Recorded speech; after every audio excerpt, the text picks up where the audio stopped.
de Lille. Social encore avec ce rapport de la Cour des comptes sur les retraites des fonctionnaires qui fait l'effet d'une bombe en plein débat sur la réforme. Un rapport très sévère révélé par le journal Les Échos. Laurent Bailly, Bernie Mériot.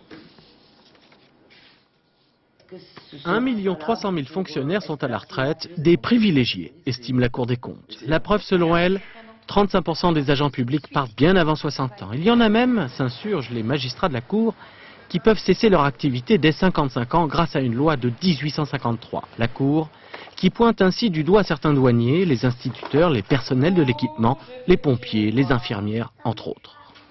Allô ? Dans le collimateur aussi, les femmes. Grâce à un texte de 1924, cette fois, les mères de famille fonctionnaires ayant élevé 3 enfants peuvent partir à n'importe quel âge après 15 ans de service. Autre avantage, jugé exorbitant selon la Cour, un parlementaire peut, en plus de son indemnité, toucher sa retraite dès 55 ans s'il vient de la fonction publique. Sa thèse sous le bras, l'ancien prof André Santini, devenu député, reconnaît que cette pratique est répandue, n'y est pas favorable, mais se veut compréhensif. Quand vous êtes élu, c'est quand même très précaire comme statut. On ne sait pas très bien ce qui peut se passer après. Et puis il y a ces indices qui continuent d'évoluer alors que l'agent est déjà à la retraite. Ça coûterait 1 milliard de trop à l'État chaque année. Autre exemple, ces promotions accordées en toute fin de carrière, surtout aux policiers et aux fonctionnaires de la défense, pour que les pensions soient meilleures.